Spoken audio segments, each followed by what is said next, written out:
Welcome back to our next session. Now, during this session, we're going to cover an overview of earning trust with another.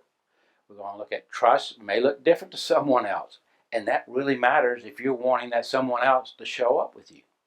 And if you want somebody in your life to trust you, then show up as a request. Understand that they're asking for needs of how I'm going to learn to trust you. You got to show up like they request. You either do or you don't. I mean, that's your choice, but we won't cover that. Now, trust is your responsibility. It's never demanded. It's never requested. It's never, am I there yet? Don't you trust me yet? All of those indications that you haven't owned your stuff yet. Trust is your responsibility in every relationship, whether it's at work or it's at home, whether it's with your children. It's your responsibility to earn it. And when you blow it, you gotta repair. You gotta earn it back. Now, you can do that. You're free to choose. The choice is yours. It always is. Thousands of clients I've worked with over the years. It's always the freedom of your choice. But what you're not free from is the consequences of that choice. You can't get out of that. And so right now you're probably facing consequences of earlier choices. You can choose this route too. Now, most don't choose to work. Not this hard. Often because they have little idea of the rewards. They don't know what it's going to look like because they've never been there to the short place with somebody where they're trusted and they're liked with full disclosure, with everything there. This person across from you knows everything about you and says to you, I like you and I love you. That is a powerful experience. Now, if you do choose the road less traveled, if you do, know that the people that do, and those are few, you'll go to any length to demonstrate your daily work, your progress, your struggles, and continued plan. And it may adapt and adjust as you go through life. But that's what you do. I will do whatever it takes to earn your trust, as long as it takes. Now, you do that, you're going to get there. I'll guarantee it. Now, trust building behaviors. Work in your program of recovery, day in, day out, month in, month out, year after year. It's consistently working your program on a regular basis, making your calls, doing your meetings, doing whatever it takes to work your program. Doing that says that I get it, and I know I need to do something different to be different. Initiating. Let me say that again. Initiating daily check-ins. Don't wait for the other to ask. Every time someone asks you for something that you should be giving, you lose.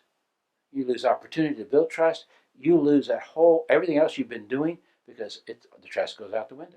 Now, transparency in all actions and decisions. Everything you do, bank accounts, phones, computers, everything, transparent. It's all out there.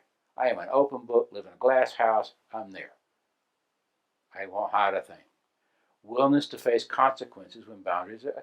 If you cross the line, pay the cost. My mother said to me years ago, over and over, she said, son, if you dance to the music, you got to pay the fiddler. In other words, she says, if you're going to do the deed, then you got to pay the consequences of that. Now, and then rigorous honesty. That means with yourself, with your sponsor, with your counselor, and with each other. Are you going to be rigorously honest? Now, how do you earn this trust? What do you do to do that? One of the things is maintaining consistency over a long period of time. I cannot not cover consistency. Consistency is a huge key. Showing compassion and understanding about the pain you caused and where your life is now and what you've got to do. Can you show compassion and understanding to your spouse or your partner about what they're having to go through, what you've put them through? Take the initiative to demonstrate progress day in and day out. Communicate daily your status of where you are and what's going on inside of you. Own the pain you caused. I talked about that earlier. Own the pain you caused. Stay in recovery community. You got in trouble being a lone wolf. We know genetically that we cannot do it alone. It's in our DNA that over the thousands of years we've been around, we've had to survive in a community, in a village, in a tribe, because we couldn't do it alone. We're not meant to do it alone. Now, how do you do each one of these things? Maintaining consistency, do what you say you're going to do every time. And if there's something that's come along here that's caused you to not be able to do it, make the call, tell her, be open about it. Just come right out front and say, I tried to do this, and I tried to be home when I said I was going to be home, and I got behind the school bus, and it took me another 15 minutes. Or get on the cell phone and say, I'm behind the school bus. I'm not going to make it when I said I was. I apologize. I'll be right there. Now, Be accountable for your time, where you are, where you went, and what you spent. Be accountable. Be transparent. Be transparent with your work, your program, your travel, people you work with, whatever. Be clear and upfront. Now, there are times where I can't tell my wife what I do in counseling. That's confidential. But she knows where I am all the time. She's aware of this. I don't hide that from her. See what I'm talking about? She doesn't know everything, but what's generally going on in your world. Now, showing compassion and understanding. Your spouse or partner will go through grief. They're just going to do it. There's no way around it. And they may go a long period of time and they're numb, but they're going to go through grief. And when they do, respond with ownership. Boom, right away. Grieving process can take years. I know we'd like for it to get over with, but it's not going to happen that way. And things that bring it back up over time is holidays, anniversaries, special events, locations, and certain people can trigger those grief reactions. They panic and they go into grief. They think about the loss. They feel the pain. Now, our response can be this: I deeply regret having hurt you. What do you need from me right now? That is so powerful a statement. They get it in their mind. They say, you get it. You caused this pain. You get it. Now, be patient with their lack of trust. Don't get frustrated or angry because they don't trust you. Why would they? You spent years deceiving and lying. You've got to build that back. That's on you to earn it, not theirs to give. Don't get upset with them. Support their need to get help. Maybe they need to be in a support group where they have others that have been in their shoes so they can gain empathy and understanding and support where they walk through. So they get this Me Too experience. Then while you cannot be empathetic, you can at least be compassionate and understanding. Now, initiative is important. Take an initiative to demonstrate your progress. 24-hour updates. Make a commitment that you will tell the other one within 24 hours if you've had a slip or a relapse. 24 hours. They will not have a 24-hour period that goes by in their life where they don't know something. Daily check-ins. Prompt responses to questions. When they ask a question, give them the answer. Don't come up and think something up. They're going to figure you're thinking up a lie. Prompt responses. Repeat information. There are times when they're trying to put together a sense of the universe around them, and they need to ask a question again because they just didn't go in and stay. And so they ask again. They try to make sense of their world around them. Now, here's your check-ins. Do this on a regular basis, daily. I want you to know that I'm sober today, or I'm not. My day was. How did your day go? What was it like? Just in general. Then, what are you feeling? Today I'm feeling great. I am feeling excited. I am feeling sad. I'm feeling angry. I'm feeling anxious, fearful. What is going on with you that you're feeling some of this? What are you feeling? And then today, the story in my head has been, if you've shared with each other some of your shame stories, then you could share that with him or her right now and say, this is a shame story in my head. What did I do today to change? Did you make a call to the sponsor?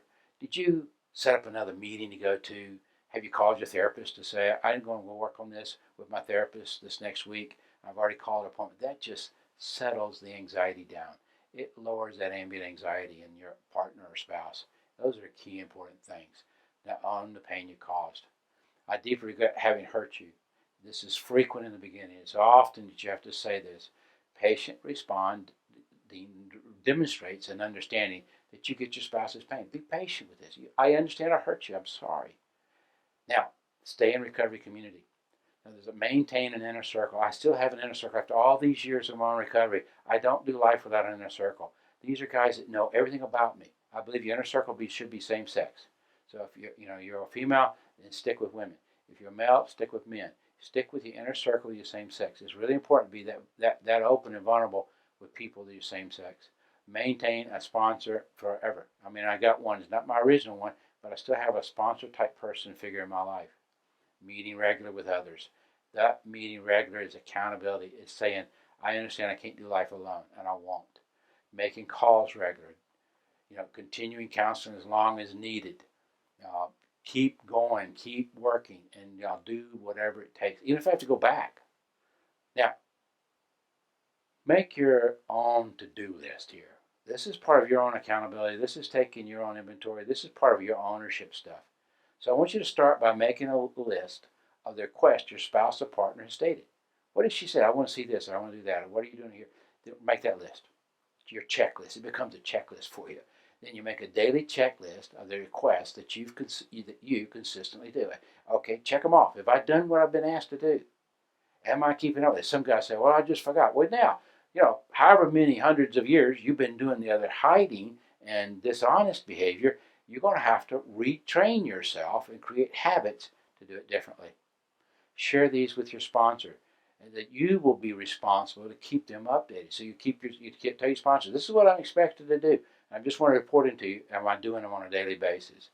I want you to continue doing your daily time with God. Go to your safe place. Listen in your daily exercises and your gratitude list, your breathing exercises, those things that lower that ambient anxiety, that help you stay grounded in your adult self, and you can come to the short place and do. This is really hard work, and it's going to take you being grounded and centered and lowered anxiety to show up and be the person you've always intended to be and what your partner or spouse has always desired and maybe not even known that you had this capacity.